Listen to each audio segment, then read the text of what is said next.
ಸ್ನೇಹಿತರೆ ಎಲ್ರಿಗೂ ನಮಸ್ಕಾರ. ಬೊಬ್ಬಜ್ಜಿ ಇನ್ಫೋ ಯೂಟ್ಯೂಬ್ ಚಾನಲ್ಗೆ ಸ್ವಾಗತ. ಸ್ನೇಹಿತರೆ ಯಾರೆಲ್ಲ ಮೊದಲ ಬಾರಿಗೆ ಬೊಬ್ಬಜ್ಜಿ ಇನ್ಫೋ ಯೂಟ್ಯೂಬ್ ಚಾನಲ್ ನೋಡ್ತಾ ಇದ್ದೀರಿ, ದಯವಿಟ್ಟು ತಪ್ಪದೇ ಸಬ್ಸ್ಕ್ರೈಬ್ ಆಗಿ ಅಂತೇಳಿ ವಿನಂತಿ ಮಾಡ್ಕೊಳ್ತಾ, ಸ್ನೇಹಿತರೆ ಇವತ್ತಿನ ಈ ವಿಡಿಯೋದ ವಿಷಯ ಬಹಳ ಮುಖ್ಯವಾಗಿರ್ತಕ್ಕಂಥದ್ದು. ಏನು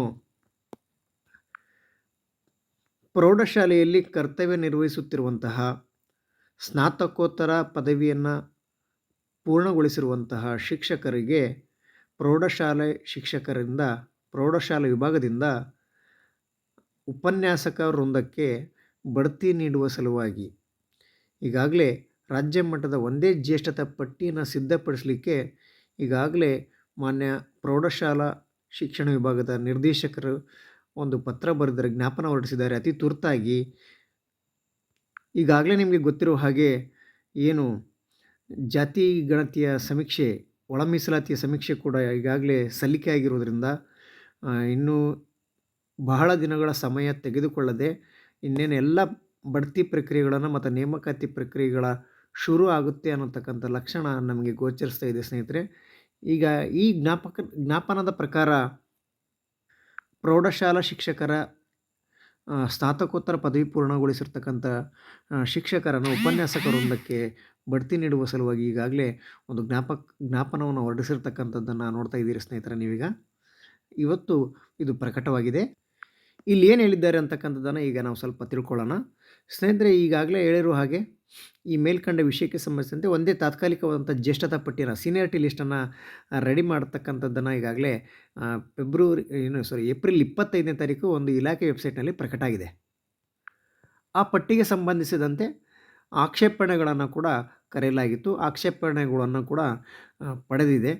ಆ ಸಂದರ್ಭದಲ್ಲಿ ಜೊತೆಗೆ ಇನ್ಕನ್ಸಿಸ್ಟೆನ್ಸಿ ಡಾಟಾದಲ್ಲಿ ಅಂದರೆ ಕೆಲವೊಂದು ತಿದ್ದುಪಡಿಗಳನ್ನು ಮಾಡ್ತಕ್ಕಂಥ ವಿಚಾರಗಳನ್ನು ತಂತ್ರಾಂಶದಲ್ಲಿ ಅಳವಡಿಸ್ಬೇಕಂತೇಳಿ ಕೂಡ ಚರ್ಚೆ ಆಗಿತ್ತು. ಕೆಲವು ಯಾವ್ಯಾವ ಆಕ್ಷೇಪಣೆಗಳಿತ್ತಲ್ಲ, ಏನೇನು ಸರಿಪಡಿಸ್ಬೇಕಂತಕ್ಕಂಥದ್ದು.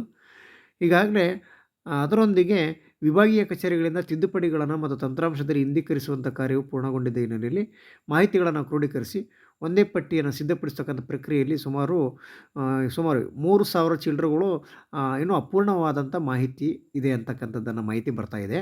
ಹಾಗಾಗಿ ವಿಭಾಗವಾರು ಎಲ್ಲೆಲ್ಲಿ ಏನೇನು ಅಪೂರ್ಣವಾಗಿರ್ತಕ್ಕಂಥ ಮಾಹಿತಿ ಇದೆಯಲ್ಲ, ಆ ಅಪೂರ್ಣ ಮಾಹಿತಿಯನ್ನು ಬೇಗ ಪೂರ್ಣಗೊಳಿಸಿದರೆ ಮುಂದಿನ ಪ್ರಕ್ರಿಯೆಯನ್ನು ಮಾಡಲಿಕ್ಕೆ ಅನುಕೂಲ ಆಗುತ್ತೆ ಅನ್ನೋ ನಿಟ್ಟಿನಲ್ಲಿ ಮಾನ್ಯ ಆಯುಕ್ತರು ನಮ್ಮ ಆಯುಕ್ತರ ಕಚೇರಿಯಿಂದ ಇವತ್ತು ಜ್ಞಾಪನ ಬಂದಿದೆ. ಎಲ್ಲ ವಿಭಾಗೀಯ ನಿರ್ದೇಶಕರಿಗೆ ಮತ್ತು ವಿಭಾಗೀಯ ಕಮಿಷನರ್ಗೆ ಒಂದು ಪತ್ರ ಹೋಗಿದೆ ಸ್ನೇಹಿತರೆ. ಎಲ್ಲೆಲ್ಲಿ ವಿಭಾಗವಾರು ಎಲ್ಲೆಲ್ಲಿ ಇನ್ಕನ್ಸಿಸ್ಟೆನ್ಸಿ ಡಾಟಾ ಅಂದರೆ ಎಲ್ಲೆಲ್ಲಿ ಅಪೂರ್ಣವಾಗಿರ್ತಕ್ಕಂಥ ಮಾಹಿತಿಗಳು ಇರ್ತಾವಲ್ಲ, ಶಿಕ್ಷಕರದು KGD ನಂಬರ್ ಸರಿಯಾಗಿರಲ್ಲ, ಅಥವಾ ಅವ್ರದ್ದು ಡೇಟ್ ಆಫ್ ಜಾಯ್ನಿಂಗು ಏನಾದರೂ ಈ ಥರ ಸಮಸ್ಯೆಗಳಿರ್ತಾವಲ್ಲ, ಅವನ್ನೆಲ್ಲ ಬೇಗನೆ ಕಂಪ್ಲೀಟ್ ಮಾಡಿ ಅಂತಕ್ಕಂಥ ನಿರ್ದೇಶನವನ್ನು ಕೊಡ್ತಾ ಇಲ್ಲಿ ಏನು ಹೇಳ್ತಿದ್ದಾರೆ ಮತ್ತೆ ನೋಡೋಣ. ಇಲ್ಲಿ ಹಲವಾರು ಬಾರಿ ನಿರ್ದೇಶನವನ್ನು ಕೂಡ ಮಾನ್ಯ ಕಚೇರಿಗಳಿಂದ ನೀಡಿದರೂ ಕೂಡ ಇದನ್ನು ಅವಧಿಯೊಳಗೆ ಜ್ಯೇಷ್ಠತಾ ಪಟ್ಟಿಯನ್ನು ಮಾಡಲಿಕ್ಕೆ ಸಾಧ್ಯ ಆಗ್ತಾಯಿಲ್ಲ ಅಂತಕ್ಕಂಥದ್ದನ್ನು ಹೇಳ್ತಾ ಇದ್ದಾರೆ. ಜೊತೆಗೆ ಮಾನ್ಯ ಸರ್ಕಾರದ ಪ್ರಧಾನ ಕಾರ್ಯದರ್ಶಿಗಳು ಕೂಡ ಇದನ್ನು ಬೇಗ ತುರ್ತಾಗಿ ಜ್ಯೇಷ್ಠತಾ ಪಟ್ಟಿನ ನಾವು ಪ್ರಮೋಷನ್ನ ಕೊಡಬೇಕಂತಕ್ಕಂಥದ್ದನ್ನು ನಿರ್ಧಾರ ಮಾಡಿರೋದ್ರಿಂದ ಕೊನೆಯದಾಗಿ ಇನ್ನೊಂದು ಅವಕಾಶ ಕೊಡ್ತಾ ಇದ್ದಾರೆ. ಇದನ್ನು ಬೇಗ ಸರಿಪಡಿಸಿ ಈ ಒಂದು ಅವಕಾಶವನ್ನು ನೀಡುತ್ತಾ ಸೂಚನೆಗಳನ್ನು ಕೊಟ್ಟಿದ್ದಾರೆ. ಅದನ್ನು ಬೇಗ ಇನ್ಕನ್ಸಿಸ್ಟೆನ್ಸಿ ಡಾಟಾ ಏನು ಅಪೂರ್ಣ ಮಾಹಿತಿ ಇದೆಯಲ್ಲ ಅದನ್ನೆಲ್ಲ ಪೂರ್ಣಗೊಳಿಸಿರಿ ಅಂತಕ್ಕಂಥದ್ದನ್ನು ಮಾನ್ಯ ಆಯುಕ್ತರು ನಿರ್ದೇಶನ ನೀಡಿರ್ತಕ್ಕಂಥದ್ದು. ಏನೇನು ಅಪೂರ್ಣ ಮಾಹಿತಿಗಳು, ಅದು ಇನ್ಕನ್ಸಿಸ್ಟೆನ್ಸಿ ಡಾಟಾ ಅಂದರೆ ಏನು ಅಂತಂದರೆ, ಯಾರೆಲ್ಲ ನೌಕರರದ್ದು KGD ಸಂಖ್ಯೆ ಅಲ್ಲಿ ನಮೂದಾಗದೇ ಇದ್ದರೆ ಅಂಥವನ್ನ KGD ಸಂಖ್ಯೆಯನ್ನು ಬೇಗ ಪೂರ್ಣಗೊಳಿಸಿ ಎಂಟ್ರಿ ಮಾಡಿ ಅಂತಕ್ಕಂಥದ್ದನ್ನು ತಂತ್ರಾಂಶದಲ್ಲಿ ಹೇಳ್ತಾ ಇದ್ದಾರೆ. ಜೊತೆಗೆ KGD ಸಂಖ್ಯೆ ಏನು ಡಬಲ್ ಆಗಿ ರಿಪೀಟ್ ಆಗಿರ್ತಕ್ಕಂಥದ್ದನ್ನು ಅದನ್ನು ಒಂದು ಮಾತ್ರ ಸರಿಪಡಿಸಿ KGD ಸಂಖ್ಯೆಯನ್ನು ನಮೂದಿಸಿ ಆ್ಯಡ್ ಅಂತಕ್ಕಂಥದ್ದು ನಮೂದಿಸೋದು, ಇಲ್ಲದಿದ್ದರೆ ಡಿಲೀಟ್ ಮಾಡ್ತಕ್ಕಂಥದ್ದನ್ನು ಮಾಡೋದು. ಒಬ್ಬ ಶಿಕ್ಷಕರ ಕುರಿತು ಒಂದೇ ಬಾರಿ ಡಾಟಾ ಇರಬೇಕು, ಡಬಲ್ ಆಗಿರ್ತಲ್ಲ ಅದನ್ನು ನಾವು ತೆಗಿಬೇಕು ಅಂತಕ್ಕಂಥದ್ದು ಹೇಳ್ತಾ ಇದ್ದಾರೆ. ಮತ್ತು ಉಳಿದಂತೆ ಶಿಕ್ಷಕರ ಸೇವಾ ವಿವರಗಳಲ್ಲಿ ತಪ್ಪು ನಮೂದಾಗಳಾಗಿದ್ದರೆ, ಉದಾಹರಣೆ date of entry into present cadre, date of entry into previous cadre, date of birth, selection order date, ಇವುಗಳಲ್ಲಿ ಏನಾದರೂ ಮಿಸ್ಟೇಕ್ ಇದ್ದರೆ ಅದನ್ನು ಕೂಡ ಬೇಗ ಸರಿಪಡಿಸಿ ಅಂತಕ್ಕಂಥದ್ದು ಹೇಳ್ತಾ ಇದ್ದಾರೆ. ಇದನ್ನೆಲ್ಲ ಮಾಹಿತಿನ ಯಾವಾಗ ಹೇಳ್ತಿದ್ದಾರೆ ಗೊತ್ತಾ? ಇವತ್ತೇ ಪತ್ರ ಬಂದಿದೆ ಮತ್ತು ನಾಳೆ 2ನೇ ತಾರೀಕು 12 ಗಂಟೆ ಒಳಗೆ, ನಾಳೆ ಮಧ್ಯಾಹ್ನದೊಳಗೆ ಇದನ್ನು ತಂತ್ರಾಂಶದಲ್ಲಿ ಎಂಟ್ರಿ ಮಾಡಿ ಅಂತಕ್ಕಂಥದ್ದು ಮತ್ತು ದತ್ತಾಂಶ ಸರಿಪಡಿಸ್ತಕ್ಕಂಥದ್ದು ಅವಕಾಶ ಕೊಟ್ಟಿದ್ದಾರೆ. ಹಾಗೂ KGD ತಿದ್ದುಪಡಿಗಳಿದ್ದರೆ ಇದೊಂದು ಇಮೇಲ್ ಮಾಡಲಿಕ್ಕೆ ಕೂಡ ಕಚೇರಿಗೆ ವರದಿ ಮಾಡಿ ಅಂತಕ್ಕಂಥದ್ದನ್ನು ಹೇಳಿದ್ದಾರೆ.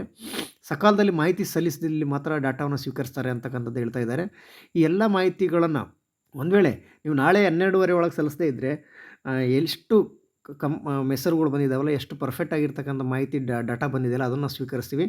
ಒಂದು ವೇಳೆ ಯಾರ್ದಾದ್ರೂ ಶಿಕ್ಷಕರದು ಮಾಹಿತಿ ಸರಿಯಾಗಿ ಕಳಿಸ್ಲಿಲ್ಲಪ್ಪ ಅಂತಂದರೆ, ಆಯಾ ವಿಭಾಗೀಯ ಕಚೇರಿ ನಿರ್ದೇಶಕರೇ ಇದಕ್ಕೆ ಹೊಣೆ ಅಂತಕ್ಕಂಥದ್ದನ್ನು ಇಲ್ಲಿ ಮೆನ್ಷನ್ ಮಾಡ್ತಾಯಿದ್ದೆ ಸ್ನೇಹಿತರೆ. ವಿಭಾಗೀಯ ಕಚೇರಿಯ ಸಹ ನಿರ್ದೇಶಕರು. ಹಾಗಾಗಿ ಹಾಗಾಗಿ ಈ ಕಾರ್ಯವನ್ನು ತುರ್ತಾಗಿ ಮಾಡಿ ಅಂತಕ್ಕಂಥದ್ದು ನಿರ್ಧಾರವನ್ನು ಹೇಳ್ತಾ ಇದ್ದಾರೆ. ಜೊತೆಗೆ ಈ ಪ್ರಸ್ತುತ ಸದರಿ ವಿಷಯವನ್ನು ಸರ್ಕಾರದ ಹಂತದಲ್ಲಿ ಹಾಗೂ ಮಾಧ್ಯಮಗಳಲ್ಲಿ ಚರ್ಚಿತ ವಿಷಯವಾಗಿದ್ದು, ಈ ಸಂಬಂಧ ಕೂಡಲೇ ಕ್ರಮವಹಿಸುವ ಅಗತ್ಯತೆ ಇರುತ್ತದೆ.